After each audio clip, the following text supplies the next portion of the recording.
Jamal is still asleep while his mother's screaming about how she will be working late and that he will have to take care of himself for dinner. Jamal hears his mother but doesn't respond to her yet as he is still in his bed. His mother reminds him that he said he wanted to get up by 7:30. Jamal suddenly realizes that he has to be somewhere, so he gets up and leaves. An old man stares at the young men on the basketball court playing through his window using binoculars. Like Agent 007, he observes his domain with unshakable calm and razor-sharp focus. Jamal shows up late to the court and joins them. Jamal shows off his basketball skills on the court by scoring continuously. They see a man coming out of a car near them holding a box with a bunch of stuff. One of Jamal's friends claims that he is bringing something for the guy from the window who always watches them play, but they have never seen what he looks like. They talk about the guy from the window in school, and one of the guys claims that his father saw him 20 years ago. Dad saw the window, man. About 20 years ago. Another guy claims that he heard that the guy killed somebody, and that's why he has to stay inside all the time. You killed somebody, that's why you stay inside now. One of the guys tells them that he used to know a girl that lived below the window, and she told him that she heard several tapping sounds of a knife. And one day, while they were on the phone, she started screaming, and the phone got hung up. That was the last time he heard from the girl. And before she could even hang up, the phone disconnected. And that was the last time we seen her. His friends make fun of history because they all know the girl for being a drug addict who has had several episodes. Come on, man. Yo, you know that girl's a crack hole. Nah. The guy asks Jamal if he believes him, but Jamal makes fun of him like the rest of the guys, saying it's just an old man staring from a window. The guy dares Jamal to go up to the house and prove it if he is so confident that there's no such thing there. Right. Whatever, man. I'll go up there. Yeah. The rest of his friends also dare Jamal to do the same, so Jamal agrees to prove his point. While at school, Jamal writes down in his notebook often, but doesn't show it to anybody. Jamal stares at the window where the secret man lives and wonders while playing basketball on the court. Jamal's mother is called by one of Jamal's teachers to discuss Jamal's assessment test scores. Jamal's mother was not aware that Jamal had taken an assessment test. The teacher tells her that Jamal's test results are remarkable.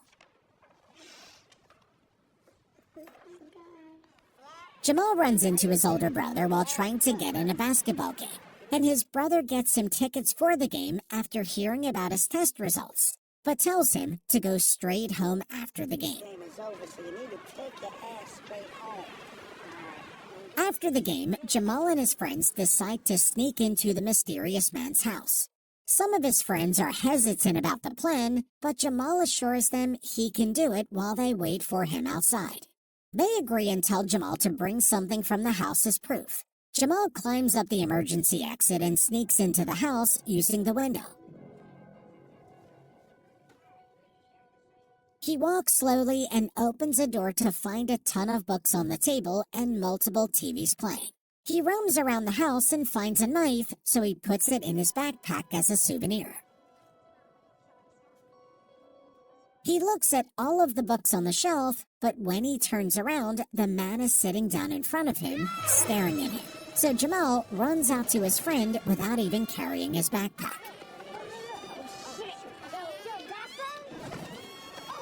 Jamal and his friends run away as the man shouts and curses them out. Jamal returns home empty-handed, and his mother asks him where his backpack is. He tells her that he doesn't know where the backpack is. Don't know? What do you mean you don't know? Jamal goes to the court to play some basketball with his friends. They talk about what happened last night and ask him what was in his bag. I'm not talking about the damn bag. Jamal sees his backpack hanging on the man's window and sees a man with a car who usually brings stuff to the man who lives there.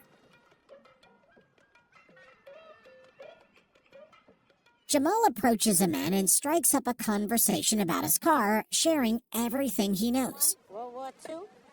14 cylinders, 2,300 horsepower. The man listens nervously and soon walks away. No problem, man. Suddenly, Jamal's backpack is tossed down from a window. At home, Jamal finds his notebook covered in the man's handwritten commentary, some praising, some harshly criticizing his work. Though upset, Jamal is intrigued by the man's apparent expertise. This unexpected critique leaves Jamal both unsettled and fascinated. The comments, sharp, insightful, and oddly personal, suggest the mind both brilliant and unstable. He begins to wonder who the man really is and whether wisdom can sometimes come from the strangest of places. What began as annoyance slowly turns into admiration.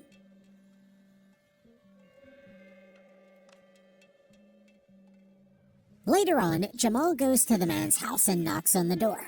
The man opens a peephole and closes it just as Jamal tries to explain why he was in his house the other day. Their thing me and my boys do.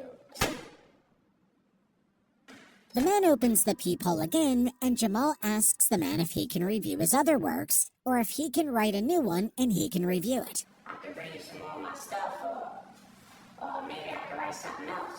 The man sarcastically tells him to write a novel with 5,000 words on why he should stay away from his house. Jamal takes it to heart and starts writing what he was told. After he is finished, he comes by the man's house to drop it off. Take your goddamn hand off my door. Even though the man seems unwelcoming, Jamal leaves his writing on the man's door and leaves. At school, Jamal is called to the principal's office. When he walks in, he sees his mother and another man waiting for him.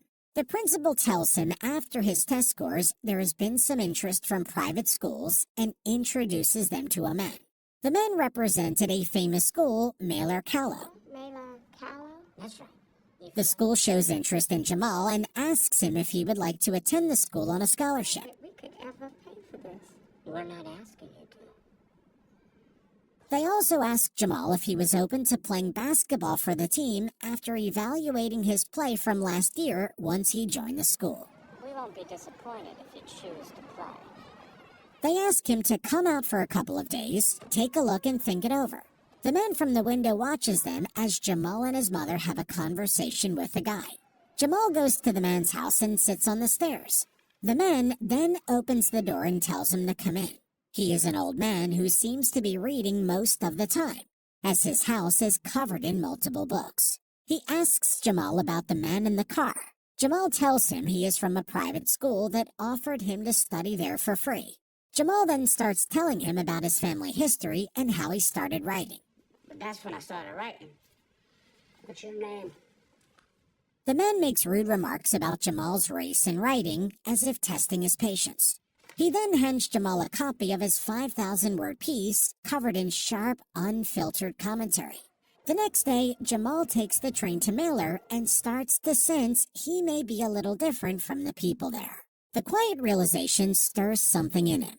The contrast between the man's harsh provocation and the unfamiliar environment in Mailer pushes Jamal to reflect more deeply on who he is and how he fits into the world around him. When he arrives at the school, he is approached by a girl named Claire who is asked to show him around. Claire tells him the rules and the regulations in the classes and about the teachers. She explains which teachers are strict and which ones are more easygoing, giving him little tips on how to make a good impression. After showing him around the school, Claire and Jamal say goodbye in the hopes of seeing each other the next day at lunch. As she walks away, Claire turns and gives him a small wave, and Jamal, feeling a bit more confident about his new environment, returns it with a grin. He looks forward to lunch tomorrow, wondering what conversations might await them. Jamal returns to the old man's house to ask him if he can continue reading his writing. Jamal tells the man what people outside say about him because he stays inside all the time. Jamal starts asking the man questions about the soup and his personal life. The man tells Jamal to stop asking personal questions. When Jamal presses him about the rude remarks, the man says he was testing his tolerance. He adds that he knew Jamal would come back and that he'd end up at the private school because he wasn't sure what he truly wanted in life. Jamal is left wondering if the man's harshness was a twisted form of mentorship, challenging him to confront the uncertainty he had been avoiding. Jamal joins the private school and starts playing basketball. During a game, a fellow player targets him with hostility, but Jamal does his best to stay focused. Later, he tells Claire, who dismisses the guy as a rich senior craving attention. She's working on a book by the famous author William Forster. When Jamal sees the author's photo, he leaves in shock. I forgot something. I gotta check up on something. Jamal researches William Forster in the computer lab and realizes the old man is the author. Mr. Forster was unavailable for comment. He returns to confront him. And though William doesn't deny it, he refuses to discuss his past. You're the author. He asks Jamal to keep it a secret, and Jamal agrees. In return, William offers to mentor him, on the condition that Jamal never asks about his life or why he only wrote one book. Jamal accepts and leaves. Good. And good night.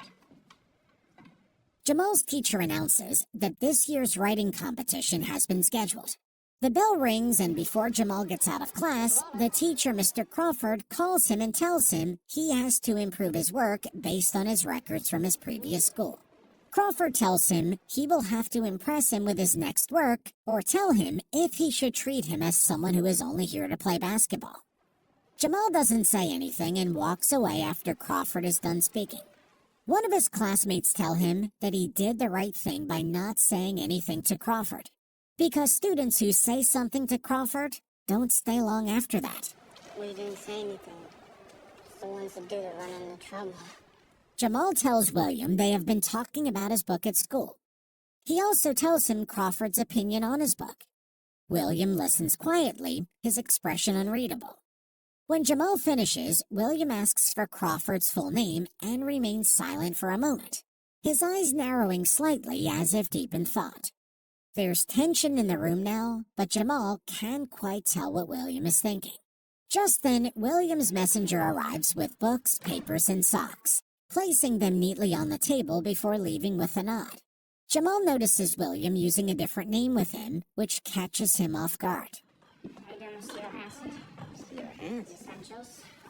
It's a small moment, but it lingers with Jamal. The use of a different name suggests that William is hiding more than just his past as a writer. He's living behind layers, identities, and secrets. Why are your socks inside out? Because socks are badly designed. William asks Jamal if he wants to impress Crawford and starts to work on his typewriter. He asks Jamal to do the same and write.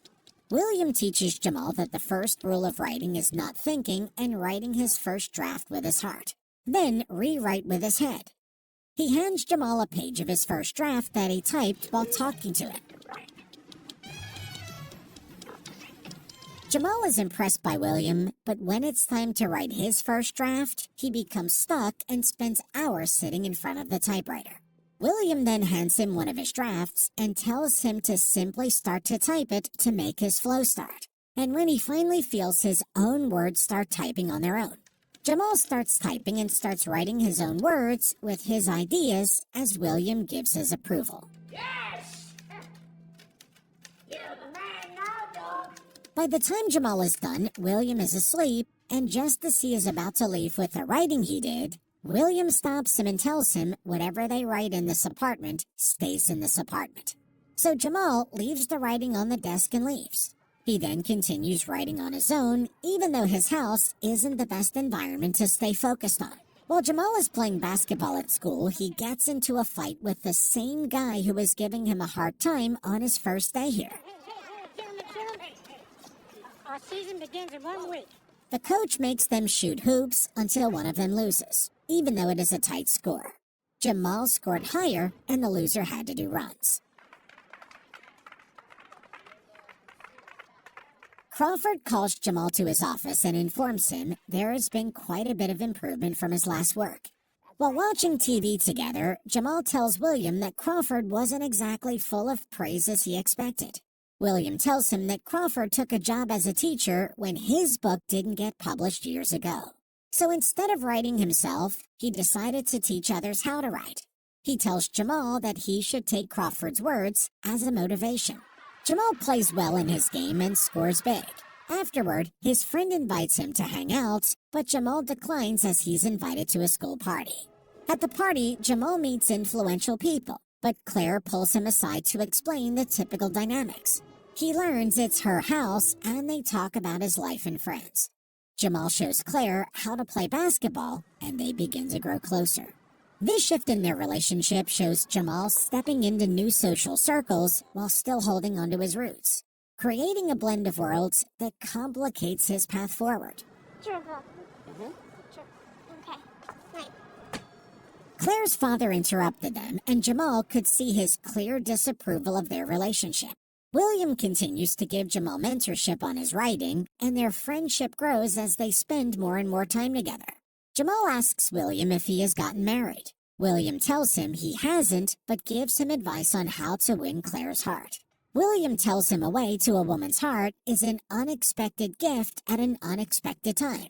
So Jamal gives Claire a gift. It is a signed copy of William's book. Claire thanks Jamal for the gift, but refuses to accept it due to it being expensive. Jamal insists on her keeping it and reassures her it didn't cost him a fortune. Claire asks Jamal if he was trying to indicate something the other night when he was showing her how to play basketball. Jamal tells her to forget about it because of her dad's reaction to Jamal. I'm not asking for some kind of prenuptial agreement here. It's just a question. Jamal keeps on playing basketball and scoring for the team each time. Crawford claims to his colleague that he thinks Jamal didn't write his assignments because the improvement in his writing looks too good to be true. Crawford says he is a basketball player from the Bronx, and there is no way he is this good at writing. Not this good. William tells Jamal he stopped at one book because he hated how critics interpreted it. Jamal sees a photo album of William's family and time during the World War, feeling sorry for him. Later, Jamal convinces William to attend a basketball game where William wears a hat and glasses to remain unrecognizable. The outing proves difficult for William, who grows tense being around so many people after so long. The noise and energy of the crowd overwhelm him, and when they get separated, William's anxiety intensifies. It's clear that the public world he's avoided for years is not one he's ready to re-enter. His discomfort speaks volumes about the isolation he's lived in, hinting at deep scars that Jamal only begins to understand.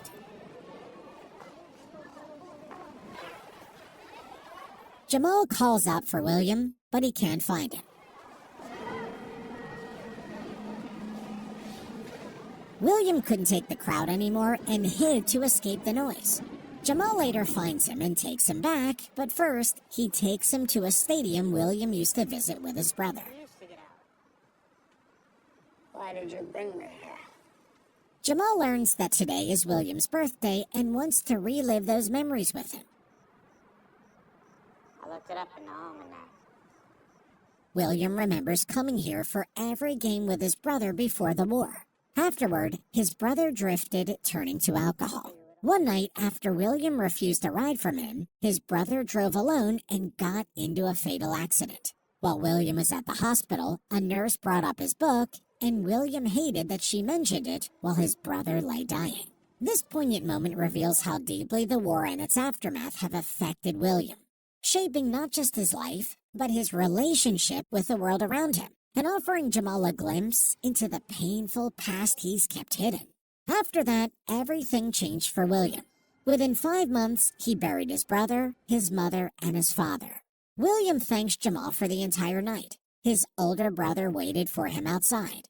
It was with the help of his brother that he was able to get to the stadium that late. When his brother asks him who the man is, he tells him he is his teacher. He's my teacher. Jamal is summoned by Crawford, who says he should visit him. Crawford tells him they need to have a very honest discussion about his writing. Jamal is confused because he thought he liked his work, but Crawford tells him his work is almost too good and that he believes he didn't write it himself. For Jamal's next assignment, Crawford insists that Jamal come to his office and do his writing there in front of him. In the meantime, if there's anything you wish to talk about... Jamal gets pissed about Crawford's reaction and tells William. William tells him about what happened to Crawford's book. Crawford wrote a book about 4 authors who knew how to write correctly, and William was the only one still alive. Crawford convinced the publisher to publish it, but before he could, William called this publisher and other publishers, saying he was in the process of writing a second book. If they wished to bid on it, they should drop Crawford's book.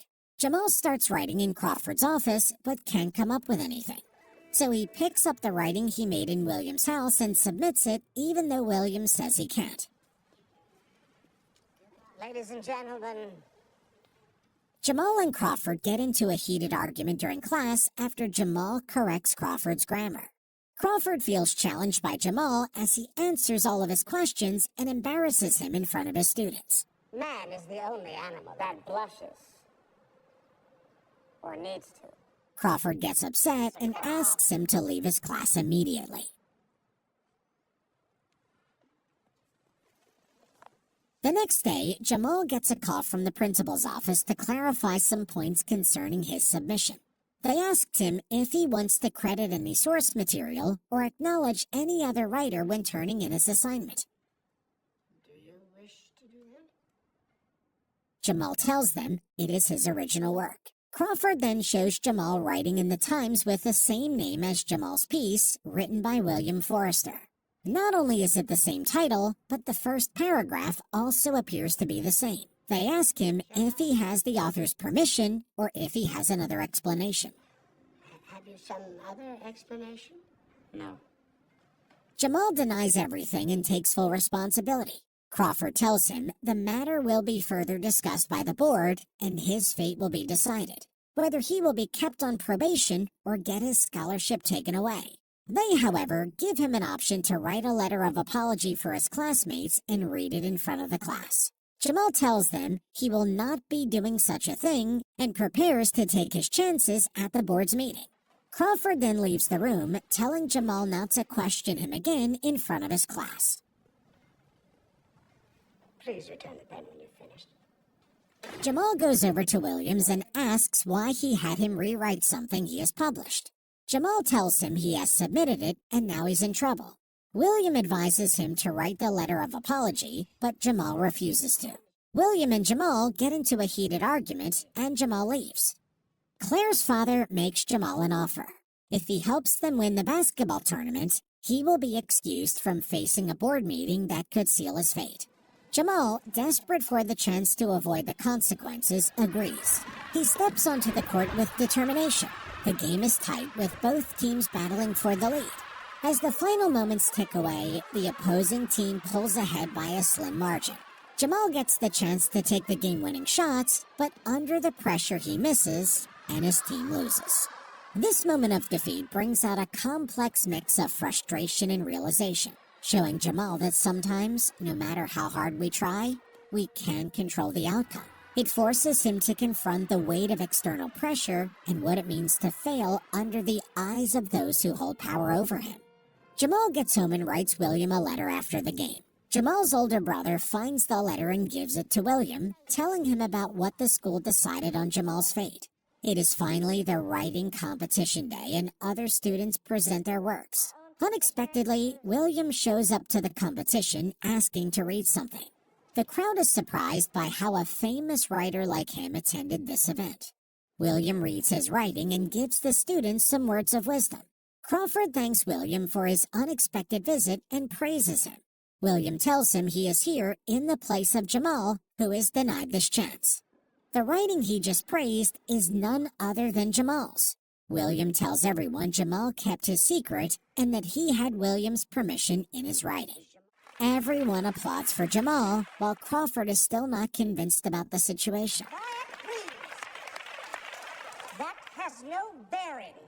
One of the board members stops Crawford and decides to excuse Jamal from the board meeting. Jamal leaves the scenery full of pride with his reputation intact.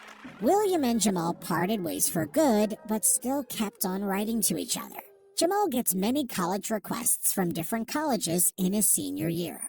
One day he gets called to the office, and Jamal thinks it's just another college request for him. But the man tells him he is William's lawyer. The man tells Jamal that William has sadly passed away after years of battling with cancer. They found it a couple years ago. William left his literary works and his apartment to Jamal. He gave him everything he had in his name, including the unpublished books that will get him a lot of money if published. Jamal reads the final words of William from the letter he wrote him. Jamal kept William's words in his mind and reminisced about the time they had together. He starts playing basketball with his friends just like in the old days while he pursues his writing.